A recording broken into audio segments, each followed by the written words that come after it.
हम किसकी बात करें? We are talking about function and meaning. तो एक एक करके डिस्कस करते हैं और मैं उसको यहाँ पे एक्सप्लेन करता हूँ। तो देखिए, मैंने अगर इंटीजर x लिखा तो it converts x into integer. वो हमने ऊपर इनपुट अभी स्ट्रिंग को भी देखा था, उसने किस में कन्वर्ट कर दिया था? इंटीजर में। आइए देखते हैं next function. So long x converts x to a long integer. आइए देखते हैं नेक्स्ट फंक्शन। अगर मैंने x से पहले फ्लोट लगा दिया तो that x will be converted to a floating point number और अ फ्लोट। आइए देखते हैं नेक्स्ट फंक्शन। मान लीजिए मेरे पास x की कोई भी वैल्यू है और मैं उसको एज ए कन्वर्ट करना चाहता हूँ स्ट्रिंग में, तो x will be converted into a string. अगर हम x को टपल में कन्वर्ट करना चाहते हैं, क्योंकि tuple is also one of the data type, then you can use tuple. लेकिन ये ध्यान रखना, पाइथन इज केस सेंसिटिव। यहाँ पे जितने भी मैं फंक्शंस लिख रहा हूँ, all of them are in lower case. Keep it in your mind. आइए देखते हैं नेक्स्ट फंक्शन। सो अगर मैं कन्वर्ट लिस्ट एक्स की बात करता हूँ, it converts x to a list. ये एक्स को किस में कन्वर्ट करता है? लिस्ट में कन्वर्ट करता है। आइए देखते हैं डिक्शनरी।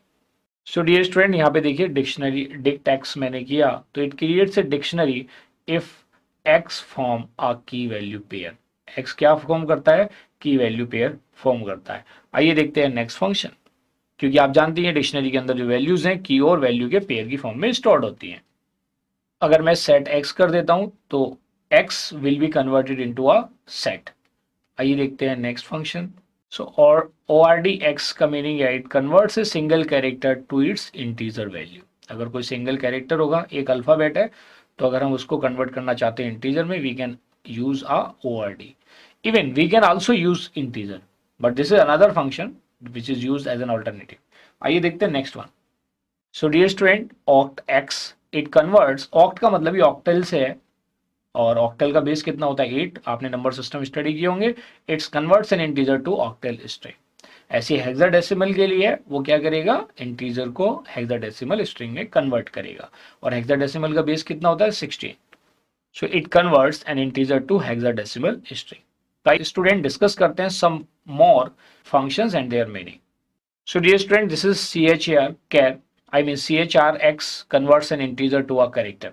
ये आप जानते ही हैं पाइथन में as a character data type नहीं होता, ये आप जानते हैं, but there is a function which is used for data type conversion। this is CHRX, it converts an integer to a character। आइए देखते हैं last one more function. So dear student, this is the last function unichar. Uni stands for Unicode. So it converts an integer to a Unicode character। So these are the various functions that are used for data type casting। So dear student, जैसा मैंने आपको बताया था कि इन functions का use करके हम directly convert कर सकते हैं किसी भी एक टाइप के नंबर को दूसरे टाइप के नंबर में। आइए समझते हैं कि डाटा टाइप कास्टिंग से related there are some more functions which are related for rounding off truncation. उन चीज़ों को भी समझ लेते हैं। ये तो फंक्शंस हमने डिस्कस कर लिए, लेकिन हमारे कुछ पॉइंट्स बचे हुए हैं जिसको हम यहाँ पे as a key point discuss करेंगे for this learning outcome. So dear student, जो इंटीजर फंक्शन है it converts float to an integer by truncation, that is discarding fractional part. For example, देखिए जैसे मैंने बताया था ये कुछ हमारे की पॉइंट्स हैं। अगर आप रन करना चाहते हैं, आपने यूज़ किया से इंटीजर और आपकी वैल्यू थी 8.85, लेकिन जैसे ही आप एंटर की प्रेस करेंगे, what will be the output in this case? The output will B क्या आ जाएगा? 8। ये क्या करेगा? ये जो आपका फ्रैक्शनल पार्ट है इट विल बी डिस्कार्डेड। इसको क्या कर देगा? ये डिस्कार्ड कर देगा और ये इसकी इंटीजर वैल्यू आ जाएगी। अब बात ये आती है कि अगर आप फ्रैक्शनल पार्ट को डिस्कार्ड नहीं करना चाहते हैं, आप फ्रैक्शनल पार्ट को भी रखना चाहते हैं, तो उसके लिए हमें क्या करना पड़ेगा? So there is another function. ये देखते हैं next key point. So dear student, there is a round function that works more appropriately by rounding a floating point number to the nearest integer. देखिए राउंड फंक्शन दो तरीके से use होता है, with single argument and with two argument. तो अगर मैं round की बात करूं, so round function it is used in two different veg. Round function with one argument and round function with two argument. One argument means one value, जो values के अंदर हम दे रहे हैं दैट इज कॉल्ड आर्ग्यूमेंट, और round function with two argument. आइए दोनों को समझते हैं with the help of an example. Let us understand each one of them with the help of example. मैंने यूज किया विद वन वैल्यू राउंड 3.89, और वो क्या करेगा? It will round with one value. क्या करेगा? Round function works more appropriately by rounding a floating point number to the nearest integer. तो nearest integer में अगर आपने राउंडिंग ऑफ मैथमेटिक्स में भी स्टडी करा होगा या कंप्यूटर के साथ एक्सेल भी आप करते होंगे या कोई और ऑपरेशन करते होंगे, तो 0.5, अगर मैं 0.5 की बात करूं, 0.5 एंड अपवर्ड, तो अपर डायरेक्शन में चला जाता है, floor value I mean ceiling value को ले लेता है, और 0.5 से नीचे वाली वैल्यू फ्लोर वैल्यू में कंसीडर होती है। अगर मैं यहां पे बात करूं कि ये जो 0.85 है, ये वाला जो डिजिट है, this digit is greater than 5, वैसे ग्रेटर देन इक्वल टू 5 के लिए होता है, but this is greater than 5। तो अगर ये ग्रेटर देन 5 है तो इसके आउटपुट में क्या आ जाएगी, इसकी जो नियरेस्ट राउंडिंग ऑफ वैल्यू होगी दैट विल बी 4। क्या होगी, ये 4 होगी। तो इसकी जो आउटपुट आएगी, द आउटपुट विल बी 4।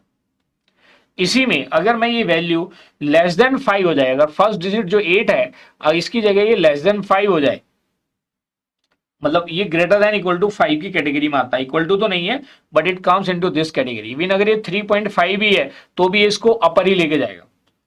मान लिया अगर सिचुएशन ये भी होती,